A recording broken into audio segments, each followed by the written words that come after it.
Greetings to all students. In the previous video, I talked about different isolation techniques of microorganism, okay, like spreading, pore plate technique, and streaking. And today I'm gonna talk about maintenance and preservation of pure cultures of bacteria. अब यहाँ पर दो term मैंने use किए हैं, maintenance and preservation, okay. अब micro organism को सबसे पहले हमने आइसोलेट कर लिया, ओके। जैसे हमने पढ़ लिया है स्ट्रीकिंग से, स्प्रेडिंग से। आप अगर कोई भी लैब वर्क कर रहे हैं तो आपने सबसे पहले क्या किया, इन सभी प्राइमरी टेक्निक से आपने आइसोलेट कर लिया, और आइसोलेट करने के बाद आपने उस माइक्रो ऑर्गेनिज्म का प्योर कल्चर बना लिया है, ओके जी। प्योर कल्चर यानी जिसमें केवल single type of micro organism species present है। अब इस तरीके से जब आप इतनी मेहनत करके आपने अपना प्योर कल्चर प्रिपेयर किया है, तो उसको मेंटेन करके रखना और प्रिजर्व करके रखना बहुत ज़रूरी हो जाता है, क्योंकि कंटेमिनेशन के बहुत चांसेस होते हैं, okay. So it becomes necessary to maintain the viability and purity of the micro organism.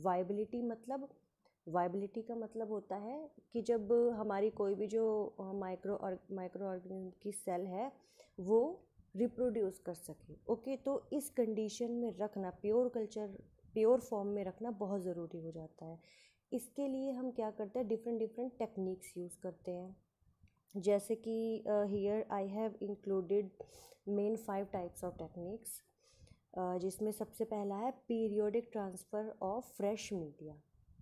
अब इस टेक्निक्स में क्या होगा कि हम पीरियोडिक ट्रांसफ़र करेंगे इनटू फ्रेश मीडिया, ओके। जैसे मैंने पहले बताया कि आपने कोई भी प्योर कल्चर जैसे आपने प्रिपेयर कर रखा है, अब उसके बाद आप उसका पीरियोडिक ट्रांसफ़र करेंगे, यानी कि कुछ टाइम के इंटरवल्स पर आप उसको फ्रेश मीडिया में इनोक्यूलेट करेंगे। जैसे यहाँ बताया, stains can be maintained by periodically preparing a fresh culture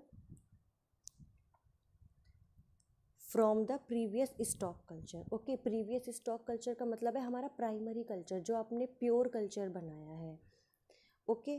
तो इस तरीके से हम क्या करेंगे, पीरियोडिकली हम उसका ट्रांसफ़र करेंगे। हम क्या करेंगे, जो भी हमने स्टॉक कल्चर बनाया है और उसके बाद हम थोड़े टाइम के बाद, 1 हफ्ते के बाद हम क्या करेंगे, हम नया फ्रेश कल्चर बनाएंगे और उस पहले वाले कल्चर से दूसरे कल्चर में इनोक्यूलेट कर देंगे, लाइक दिस। जैसे हमारा ये है primary culture, okay, secondary culture. तो हम क्या करेंगे, इस प्राइमरी से सेकेंडरी में इनोक्यूलेट कर दिया।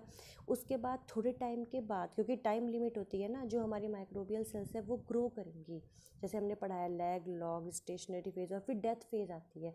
डेथ फेज़ कब आएगी, जब हमारा सारा मीडियम जो है वो कंज्यूम कर लेंगे माइक्रोबियल सेल्स, ओके। तो इस तरीके से क्या करेंगे, फिर उसके बाद आप इस तरीके से टर्शरी, क्वाटरनरी, ये इस तरीके से चलता रहेगा ये प्रोसेस। तो यहाँ पर क्या हो रहा है कि हम हर बार फ्रेश मीडिया बना रहे हैं और पीरियडिकली हम ट्रांसफ़र कर रहे हैं। अब देखो, इसमें कुछ चीज़ें हैं कि ये जो प्रोसेस है ये बहुत ही टाइम कंज्यूमिंग है, ओके। आपको बार बार you have to prepare fresh media again and again, okay, after some times. तो एक तो ये हेक्टिक हो गया। उसके बाद क्या है, जब आप इस तरीके से रेगुलरली ट्रांसफ़र करते हो ना, तो म्यूटेशन होने के चांसेस है, कंटामिनेशन होने के बहुत चांसेस है। तो इस तरीके से मतलब हम स्मॉल स्केल पर हम ये जो मेथड है वो यूज़ कर सकते हैं। इसके बाद आता है सेकंड, रेफ्रिजरेशन। अब रेफ्रिजरेशन से तो हम सबको पता है, रेफ्रिजरेशन वही रेफ्रिजरेटर जो है हम जनरली जो घर में यूज़ करते हैं, ओके, जिसमें हम अपना खाना, मिल्क प्रोडक्ट्स, ये सब आप रेफ्रिजरेट करते हो ताकि उसमें माइक्रो ऑर्गेनिज्म ग्रो ना कर पाए, okay, for that purpose. But here to maintain pure cultures we can use this technique, okay। Pure cultures can be successfully stored at 0 to 4 degree centigrade, either in refrigerators or in cold rooms। Cold rooms मतलब क्या होगा कि वही ठंडा room, मतलब एक room आपका जो भी आप लैब है उसके किसी भी एरिया में एक रूम रहेगा जिसका टेम्परेचर 0 से 4 डिग्री रहता है, ओके। तो आप अपना जो भी कल्चर है आप क्या करेंगे, या तो रेफ्रिजरेटर में रेफ्रिजरेट कर दें या फिर कोल्ड रूम में रख सकते हैं। तो ये भी हम यूज़ कर सकते हैं। बट ये जो टेक्निक है हमारी, ये शॉर्ट ड्यूरेशन के लिए हम यूज़ कर सकते हैं, जैसे 2 से 3 वीक्स के लिए तो बैक्टीरिया के लिए और 3 से 4 मंथ फंजाई के लिए है। उसके बाद आप फिर या तो आप जैसे हमने ऊपर पढ़ा पीरियोडिक ट्रांसफ़र कर लो। ओके, तो ये टेक्निक है, हम वो यूज़ कर सकते हैं। अब ये अगला मेथड आता है हमारा पैराफिन मेथड और preservation by overlaying cultures with mineral oil. ये बहुत ही सिंपल और इकोनॉमिकल मेथड है, ओके, मेंटेन करने के लिए pure culture of bacteria and fungi. अब इस मेथड में क्या किया जाता है, देखो यहाँ पर क्या बताया हुआ है। In this method sterile liquid paraffin is poured over the slant or slope of culture and stored upright at room temperature। Liquid paraffin जो है हमारा जो भी कल्चर है, कल्चर जो हमने स्लांट्स प्रिपेयर किए हैं, हम क्या करेंगे उसके ऊपर आप एक लिक्विड पैराफिन की लेयर डाल दोगे, ठीक है, ऊपर डाल दोगे। और उसके बाद आप उसको रूम टेम्परेचर पर या थोड़े कम टेम्परेचर पर आप उसको प्रिजर्व करके रख सकते हो, जिससे क्या होगा, the layer of paraffin ensures anaerobic conditions and prevents dehydration of medium. देखो जब आप एक सरफेस पर आप ऑयल की या पैराफिन की आप एक लेयर बना दोगे तो डिहाइड्रेशन जो होता है वो नहीं होगा, ओके। और एक एनारोबिक कंडीशन बन जाती है, जिससे हमारा जो कल्चर है, कल्चर के अंदर जो माइक्रो ऑर्गेनिज्म है वो किस में चले जाएंगे, डोरमेंट स्टेट में, मतलब दे कांट रिप्रोड्यूस, ओके, वो डोरमेंट स्टेट में चले जाएंगे। और आप मंथ से ईयर तक, मतलब इसका रहता है टाइम स्पैन कि आप इतने टाइम तक आप उसको प्योर कल्चर को सेफली रख सकते हो। अब यहाँ पर एक टर्म आई थी स्लांट, ये क्या चीज़ है? देखो स्लांट क्या है कि जैसे आपने अगर आप टेस्ट ट्यूब आपके पास है, ओके, जैसे ये हमारी टेस्ट ट्यूब है और आपने इसमें न्यूट्रिएंट एगार मीडियम लिया है, ओके। एगार मीडियम क्या सॉलिडिफाई करता है ना मीडिया को, तो आपने वो एगार मीडियम ले लिया और इसके अंदर डाल दिया। तो जब आप डालोगे तब तो क्या रहेगा, वो लिक्विड हमारी स्टेट में रहता है। तो आप इसको सॉलिडिफाई कैसे करेंगे, इस तरीके से, मतलब आप हमारी अगर ये सरफेस है तो हमारी जो टेस्ट ट्यूब है वो ऐसे रहेगी, ओके। तो ये इस तरीके से सॉलिडिफाई होगा, मींस स्लांटिंग पोजीशन, स्लोप होता है ना, ढलान जो होती है, उस तरीके से यहाँ पर आप कोई भी एक चीज़ लगा सकते हो जिससे स्लांटिंग पोजीशन में रहे। तो इस तरीके से स्लांट प्रिपेयर करेंगे और इसकी जो ये सरफेस है यहाँ पर आप क्या करेंगे, स्ट्रीकिंग कर देंगे, स्ट्रीक कर दोगे और आप इंक्यूबेट कर दोगे। तो यहाँ पर आप क्या देखोगे, अगले दिन इस यहाँ जो सरफेस है इसके ऊपर ग्रोथ हो गई है। और अब जब आप इसको सीधा करोगे तो ये कुछ इस तरीके से रहेगा और आप इसके ऊपर फिर ऑयल डाल दोगे और ऑयल डालने के बाद आप क्या कर सकते हो, आप इसे प्रिजर्व करके रख सकते हो। तो ये एक बहुत ही इकोनॉमिकल मेथड है, जनरली लैब्स में यूज़ किया जाता है। इसमें आपको बार बार फ्रेश मीडियम भी बनाने की ज़रूरत नहीं है और जब भी आपको ज़रूरत हो तो आप एक स्टेराइल जो नीडल है वो डाल करके आप वहाँ से पिक कर सकते हो कॉलोनी या फिर माइक्रो ऑर्गेनिज्म जो भी आपका रिक्वायर्ड है। तो ये बहुत अच्छा एक टेक्निक हो गई।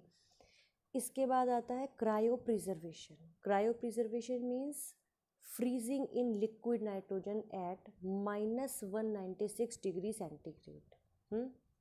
यानी कि यहाँ पर क्या होगा, लिक्विड नाइट्रोजन यूज़ की जाती है। अब लिक्विड नाइट्रोजन का जो टेम्परेचर है वो बहुत कम होता है, -196 डिग्री सेंटीग्रेड। तो इससे क्या होगा, देखो हमारा जो भी प्योर कल्चर है वो लॉन्ग टाइम के लिए, बहुत लंबे समय के लिए, मतलब 10 to 30 ईयर्स तक के लिए आप प्रिजर्व करके रख सकते हो। ये इतना पावरफुल टेक्निक है। अब इसमें क्या किया जाता है, आपने सपोज़ अप एंड ऑफ ले लिया और अप एंड ऑफ में आपका कल्चर है जिसको आपको प्योर कल्चर है जिसको आप क्रायो प्रिजर्व करना चाहते हैं। तो आप क्या करेंगे, सबसे पहले उसमें डालेंगे एक स्टेबलाइजिंग एजेंट, जैसे यहाँ पर बताया हुआ है ग्लिसरॉल या dimethyl sulfoxide DMSO। Stabilising agent डालेंगे और उसके बाद आप अप एंड ऑफ्स को बंद कर देंगे, उसकी लिड बंद कर दोगे और आप फिर लिक्विड नाइट्रोजन में उसको डाल दोगे और वो जैसे ही लिक्विड नाइट्रोजन में जाएगा फ्रीज हो जाएगा, ओके। बिल्कुल स्टेबलाइजिंग एजेंट साथ में रहेगा और बिल्कुल फ्रीज हो जाएगा। तो अब यहाँ पर देखो स्टेबलाइजिंग एजेंट हमने क्यों डाला है, क्योंकि ये प्रिवेंट करता है सेल डैमेज को, क्योंकि इतने जैसे ही लिक्विड नाइट्रोजन के कांटेक्ट में आती है हमारी सेल तो आइस क्रिस्टल बन जाते हैं। जो भी हमारी सेल के अंदर वाटर कंटेंट है it will become in ice. Okay, ice crystal बन जाएंगे तो क्या होगा, हमारा स्टेबलाइजिंग एजेंट जो है वो प्रमोट करता है सेल के सर्वाइवल को। ओके, सेल सर्वाइव कर पाएगी और आइस क्रिस्टल्स से सेल को जो है वो हार्म नहीं होगी सेल। तो इस तरीके से हम क्या करेंगे, हमारा क्रायो प्रिजर्वेशन एक बहुत ही अच्छी टेक्निक है जो हम लैब में फॉर लॉन्ग टाइम हम यूज़ कर सकते हैं। उसके बाद नेक्स्ट टेक्निक है लायोफिलाइजेशन या फ्रीज ड्राइंग। अब यहाँ पर दो टर्म है, फ्रीज ड्राइंग। फ्रीज मतलब वही फ्रीज मतलब ठंडा होना, और ड्राइंग मतलब सुखा देना। तो यहाँ पर दो चीज़ें हो रही हैं। Freeze drying is a process where water and other solvents are removed from a frozen product via sublimation. Means एक फ्रोज़न प्रोडक्ट है, ओके, यानी कि हमने कोल्ड टेम्परेचर उसको दे दिया है, ठंडा हो गया है वो, और उस कंडीशन में हम क्या कर रहे हैं, सब्लिमेशन कर रहे हैं, यानी उससे ड्राई होगा। ओके, मतलब वाटर का रिमूवल कर रहे हैं। अब सब्लिमेशन क्या होता है, sublimation occurs when a frozen liquid goes directly to a gaseous state, okay, without entering a liquid phase। Sublimation को हिंदी में बोलते हैं ऊर्ध्वपातन। जैसे पढ़ा होगा आपने छोटी क्लास में, जैसे कपूर होता है, कैम्फर, क्या होता है जब आप उसको जलाते हो वो सॉलिडिफाई स्टेट में रहता है और बिना लिक्विड स्टेट में बदले सीधे गैस में बदल जाता है। तो ऐसे ही यहाँ पर होगा, क्या करेंगे यहाँ पर, स्लो रेट से कूलिंग होगी। मतलब ऐसा नहीं कि जैसे आपने लिक्विड नाइट्रोजन में डाला था ऊपर क्रायो प्रिजर्वेशन में तुरंत सॉलिडिफाई हो गया था, ऐसा नहीं होता। इसमें धीरे धीरे स्लो रेट से कूलिंग होती है। ओके, और इसके बाद आप क्या करेंगे, स्लो रेट से कूलिंग करने के बाद आप उसमें वैक्यूम कर देंगे। ओके, वैक्यूम मतलब हवा पूरा रिमूवल कर देंगे, तो वाटर भी साथ में चला जाएगा। तो इस तरीके से क्या होगी, जो माइक्रोबियल सेल्स हो जाएंगी वो डिहाइड्रेटेड हो जाएंगी, और उनकी जो मेटाबॉलिक एक्टिविटी है, जो भी प्रोटीन एंजाइम और कुछ जो भी हो रहा था, सपोज कोई प्रोटीन सिंथेसिस हो रही थी, तो that will stop. Okay, instantly that will stop. तो microbial cells will go in dormant state. Okay, और ये जो हमारे माइक्रोबियल सेल्स हैं वो ईयर्स तक हम ऐसे मतलब उसको रख सकते हैं। तो अब यहाँ पर जो हमारी मेन देखो टेक्निक है वो हो गई। लायोफिलाइजेशन जो है वो मोर देन 30 ईयर्स यहाँ पर दिया हुआ है, मोर देन 30 ईयर्स आप रख सकते हो। ओके, तो ये जो हमारी लायोफिलाइजेशन था और क्रायो प्रिजर्वेशन था, ये लॉन्ग टर्म के लिए यूज़ कर सकते हैं। और हमारा जो पैराफिन मेथड है और जो रेफ्रिजरेशन है ये हमारा शॉर्ट टर्म के लिए है थोड़ा। और जो हमारा फर्स्ट था पीरियोडिक ट्रांसफ़र, ये और कम मतलब कुछ दिनों के लिए ही पॉसिबल हो पाता है। सो ये हमने सारा इसमें कवर कर लिया। ओके, जो कि मेंटेनेंस एंड द प्रिजर्वेशन जो मेन टेक्निक्स हैं प्योर कल्चर बैक्टीरिया की।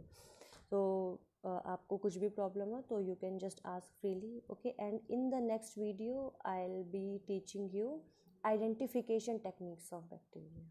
ओके।